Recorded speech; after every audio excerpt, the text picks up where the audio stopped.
Broadcasting live from the Business Radio X studios in Phoenix, Arizona. It's time for Valley Business Radio, spotlighting the Valley's best businesses and the people who lead them. Welcome to Valley Business Radio, where we tell the stories that traditional media tends to ignore and help connect you to the right people. I'm your host, Dr. Adrian McIntyre, and I'm joined in the studio today by Scott Hansen and Abby Fink, publishers of the Arizona 100. Welcome, Scott. Welcome, Abby. Thanks for having us. Good to see you again. What is the Arizona 100? Tell us a little bit about this unique publication. Well, the Arizona 100 is a twice-monthly e-publication featuring articles that are exactly 100 words long. And what our research has found, and through our partners across the country, is that our attention span is shrinking, limited. And when we get to 100 words, we're done with an article. So that's what we've done. And the Arizona 100 focuses on articles that are important to people in Arizona. They deal with openings of restaurants, economic development activities, a lot of thought leadership, really kind of a way for people in Arizona to keep track of what's going on across the state. I mean, not unlike really what the Valley Business Radio X is, right? It's bringing stories to life that might not otherwise have a platform. As Scott mentioned, 100 words. Amazing how difficult it is to get really good content in 100 words or less. Or not even less, 100 words. Done. Don't remember who it was, Winston Churchill or somebody of that stature, who said, I wrote a long speech because I didn't have the time to write a short one. Right. It's hard. It's very hard. To write something that concise and still communicate something of value. Right. How often does the publication come out, and how do people connect with it? It comes out twice a month. You can subscribe at thearizona100.com. They are 15 stories per issue. And as Scott said, news of interest to businesses in Arizona. So it's arts, entertainment, culture, openings, really great content in small portions so that you can consume it in a way that we as news consumers now do that, right? We're on our devices. We're quick. We're fast. We don't have time to read full stories or concepts of what full stories are. So 100 words is about what you can see on your screen. And with scrolling through, you can get through it in about 10 minutes to read the whole thing? Probably. Exactly. And also, this is a great platform for HMA Public Relations, which is sort of the parent of the Arizona 100, if you will, providing a whole new alternative platform to communicate stories of clients and non-clients across the state. I think this is so valuable, such a contribution to the business community and really the community at large. Because, as I've often said, and of course we are co-located with HMA Public Relations, so I get to see what's going on around this office. The two of you and the rest of the team here have such a deep sense of what's going on around the Valley. You're so connected through many years of work and experience and commitment to different communities. So all of that shows up in a way through the lens of the Arizona 100. Now, you've got an issue coming up. Tell us what's in the next issue. Be happy to. So, we find our stories for the Arizona 100 in a variety of different ways. They come from communications professionals across the state. We learn about information because we're consuming information as well. So one of the really exciting stories that we're featuring in this coming issue is a story about Ford Motor Company. And they have a incredible sustainability initiative within the company. And they right now are recycling upwards of 1.2 billion plastic bottles, and they're using those bottles to create the undercarriages of some of their vehicles across the country. And when you think about a car, you don't necessarily think about recycling, but you know how much, as consumers, we're putting out there into our recycle bins. And so Ford has found a way to take that information or take that product and repurpose it. And so we've got a small feature story with some video on what Ford is doing to help our environment and reuse and repurpose plastic bottles. Yeah, it's kind of interesting. As Abby said, you wouldn't think that an auto manufacturer would be on that side of the sustainability story. It's so important. It's something that people are becoming increasingly aware of, the untenability of some of our large-scale practices. So it's great to see a company like Ford leading in that regard. It is. And another article we've got coming up comes from the Navajo Nation up in northeastern Arizona. There's a Girl Scout troop up there. And the girls are working on a badge, right? And they have gone, or they're planning on going on a 200-mile, 8-city bike ride. 8 days. Or 8 days, I'm sorry. Across 8 the cities would be impressive. Probably will. Across 8 villages up there on the Navajo Reservation. And what a cool story this is for all of these girls to be involved in this. And they range from 6 to 15 years old. And part of the program is that they're giving bikes out, right? Yeah, there's an organization called Project Bike Love, and they reached out to the Girl Scouts, and they were able to outfit the girls with bikes and helmets and pads and such. And this journey that these girls are going to be taking has a lot of benefit. It's not only about learning about the history of the Navajo Nation and self-sufficiency while they're out on the bike paths, but they're also getting healthy exercise, learning how to manage within a group, and create this opportunity to be out on the road for that amount, 200 miles. I'm not sure I could do it. Yeah, I know I couldn't do it. That's a significant undertaking. A few years ago, I rode the AIDS Life Cycle ride in California, which goes from San Francisco to Los Angeles, and it was a full 7 days on the bike, and it's no joke. Girl Scouts doing such important work in training and developing young women, introducing them to leadership, to business, to community relations. Really inspiring to hear about that. What else is coming up? Well, before we get off on that, really, that's really important for us at HMA Public Relations too, because we have so much experience working on tribal lands, and to have a story of something like this magnitude coming from the Navajo Nation is just kind of fulfilling for us because we have such a long history with working with tribes across Arizona and really the Southwest. So. But we talk about the Arizona 100, and it is a statewide publication.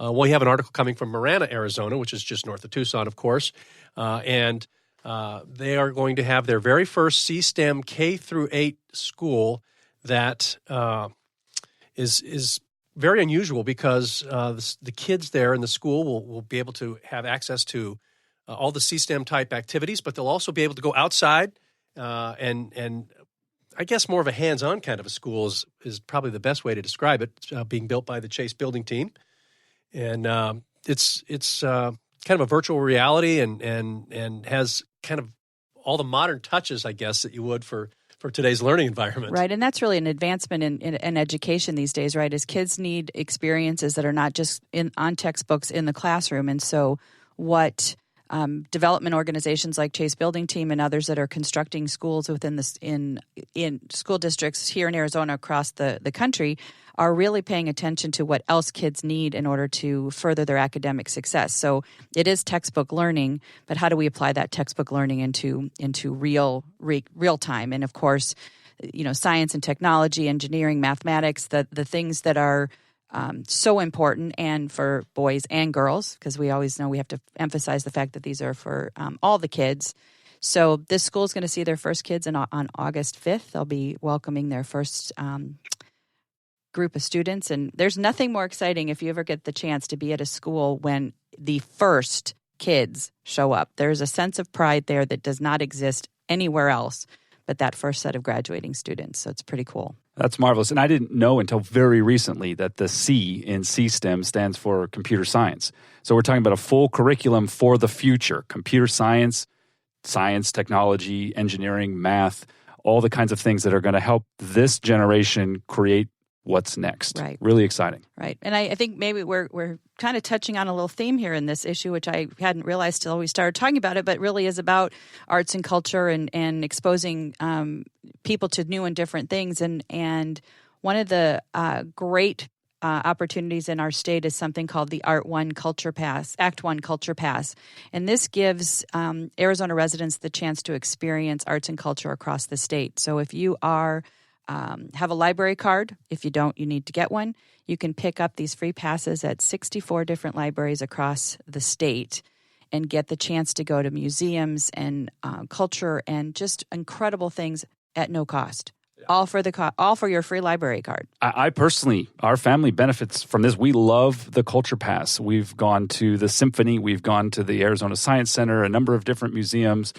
They've got a wonderful array of things that families and solo people can benefit from. Right, and it's a great chance to experience some things that you might not otherwise get the chance to do. And the passes I think they last for about a week. So you get the chance to go experience it, go back to your library, check out another pass, go visit another museum, symphony, concert, whatever that might be. Whatever is of interest to you and your family, it's perfect. Quick pro tip on this. They work like a book. So once somebody's checked it out, you have to wait till they bring it back, so to speak. But it's a week. So find out when they're available, go in, be the first one in the door, and you can get the best culture passes that each library has. And they have different ones in different branches, so get out there and check them out. So we probably should have a bit of a public service announcement since we're heading into the summer months, and Scott has a huge thing about weather in Arizona weather. I think so, probably because I've lived here my whole life, and I think I've lived through 3 or 4 100-year floods in my lifetime. But the Arizona monsoon season has arrived. So we have an article from Bianca Hernandez at the National Weather Service really calling attention to the fact that it is the monsoon season and that you do need to be aware of what's going on with the weather. Sometimes we get our storms that are very violent, and you just have to pay attention. You really have to be aware of Arizona at this time of the year. And there are some things you can do. You can subscribe to apps from the National Weather Service and their Twitter feeds and those types of things, just so you know what's going on and you don't put yourself or your family in danger due to the weather. And when your phone beeps, right, goes off, everybody's cell phones go off, pay attention to those warnings. They're no joke. The severe dust warnings, the severe flooding warnings. Number one thing I learned moving here to the desert from California is don't drive into water on the road. If you see water ahead of you, regardless of how you think it's going to go, stop the car, don't pull into the water. Correct. Exactly. Correct. And, of course, now we have laws here in Arizona called the stupid motorist laws, where if you do drive in there and first responders come to rescue you, you may be faced with paying the bill to be rescued. And those helicopters and deployments of fire trucks are not cheap. So stay out of the water that's running across the road. Yeah, that's for sure. That's for sure. Now, that's not the only thing coming up. 4th of July is on the horizon. Right. Can you believe that? We have 4th of July already coming up. So I did a little bit of research because, 4th of July, fireworks, barbecues, right? Declaration of Independence. Well, did you know that the Declaration of Independence wasn't actually signed on the 4th of July? How about that? Who knew? Well, clearly I didn't. So I looked it up and found out some additional information. But it was actually voted on July 2nd. And copies were distributed, but the final version of the Declaration of Independence didn't come into play until August 2nd. How about that? But we're going to celebrate it on the 4th, and this year the 4th falls on a Thursday. So that probably means a lot of you are going to have a 3-day weekend. 4-day weekend. True. 4-day weekend. 3-day work week, 4-day weekend. Take Friday off. Enjoy it with your family. Be safe. Sunscreen. Pay attention to the weather. And read the Arizona 100. Yeah. I mean, that sounds like a perfect 4th of July activity. Now, there's one additional story that you've got coming up on women's rights and ranking the best and the worst states for women's rights. So from celebration to a reality check, what's the story here on women's rights? Sure. So there's an organization called security.org, and they did a study recently to rank the best and worst states for women's rights. Arizona's right in the middle, 27, so that's not fabulous, but not horrible either. But they ranked on a variety of different things: economic freedom, education, reproductive rights, participation in politics. And they took data from the Census Bureau and kind of looked it across. So among the best states, Washington, D.C., Maine, New Hampshire, Oregon, Iowa, the state of Washington, Hawaii. That's pretty awesome, I think. Nevada and Colorado. Ranking towards the bottom, Louisiana, Arkansas, Utah, Texas, Oklahoma, Mississippi, Indiana, Tennessee, and Georgia. And like I said, Arizona right in the middle. So room for improvement. I think we'll see some of the some interesting conversations in the coming months as the political structure changes in our country. So we'll see how we come up on next year's survey. And you mentioned room for improvement. We do have a couple other articles that'll be in this next issue. One is 3 ways to boost your productivity. We also have some tips on passwords that'll be in there as well. So overall, the Arizona 100, again, providing a lot of useful information coming from business leaders and political leaders and government leaders from across Arizona. So it's a pretty interesting publication and has a lot of good, useful information. And as you can tell just from this preview, really covering a wide variety of topics of concern to businesses and communities throughout the great state of Arizona. Scott Hansen, Abby Fink, publishers of the Arizona 100. You can subscribe to the publication. There's no charge to subscribe. It is available at thearizona100.com. You can read more about these stories, and every 2 weeks you can have a fresh batch of stories in your inbox, ready to consume, 100 words or less. Thanks for joining us here in the studio today. All right. Thanks for having us. Thank you. For all of us here at Business Radio X, this is Dr. Adrian McIntyre, and we'll see you next time on Valley Business Radio.